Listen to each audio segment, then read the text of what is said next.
Herta Space Station's true master.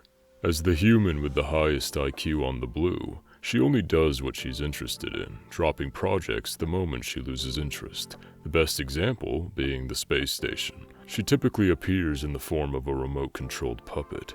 It's about 70% similar to how I looked as a child. Madam Herta's manuscripts are extremely valuable assets. Its core rarity is not in how Madam Herta rarely pens to paper, but because to a genius like her, nothing is ever worth recording.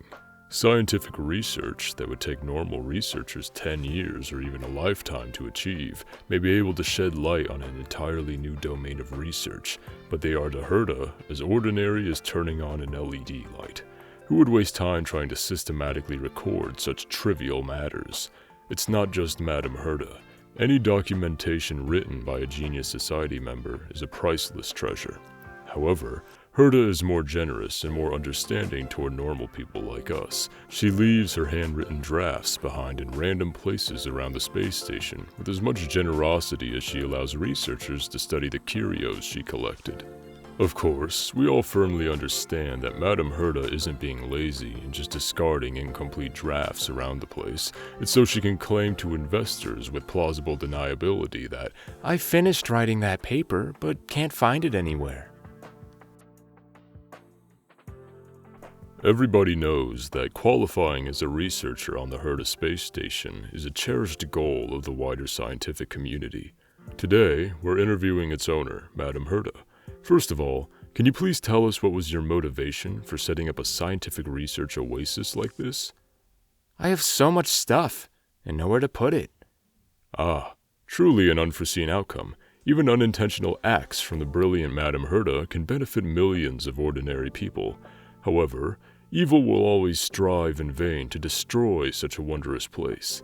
Madam Herta, what are your thoughts about the Antimatter Legion's last invasion? Don't come back. Oh, such a severe warning. This must form an indispensable part of Madam Herta's illustrious achievements. The mere Antimatter Legion dares to invade the space station, but you don't even deserve Madam Herta's attention. Let's move on to that next question then. Recent research progress on the space station has been hampered by the impact of the accident. Several researchers have been blaming themselves for betraying Madam Herta's trust and preference. May I ask, do you have anything you'd like to say to everyone? Nope. Keep up the great work. Everyone wishes to contribute to your scientific research, Madam Herta. No thanks. Indeed, no researcher could ever hope to match Madam Herta's scientific ability, which is why we're deeply impressed by your wisdom and insights. Could you please tell us, Madam Herta, whether you have any research recommendations for everyone? We'd love to learn from you. No. Madam Herta, your intellect and talents are obvious to all, but normal people like us can never hope to be like you. Could you please give us any pointers, such as in what domain we might devote our limited cognitive resources to? You should go home and sleep. Madam Herta, you are so considerate. Indeed, the research that Genius Society members conduct are so complex that ordinary people may not even be able to understand the paper's titles. So, let's talk about something else. The space station is filled with your loyal supporters. Everyone is curious about your personal situation. For example, the manuscript that you're writing. When are you planning on publishing the latest chapter? I don't think it really matters, but more importantly, Elias Solis once said that the most challenging thing of all is self-improvement. So, let's examine this question more carefully. When writing a paper, the key question is how to write that paper. I see. But, Madam Herta, we all love your book, How I Joined the Genius Society. I don't think it really matters, but more importantly, Xandar once said that even those who have made it to the top still need to practice self-improvement. So, let's examine this question more carefully.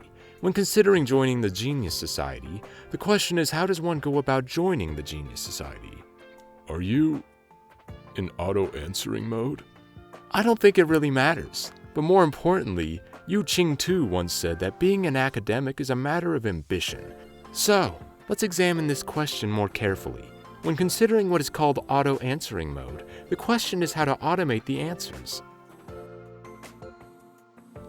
In the beginning, it had the exact same pose as the previous portrait. Looking at the face identical to hers, she was convinced that this was not her. Impossible. How can two portraits be exactly the same?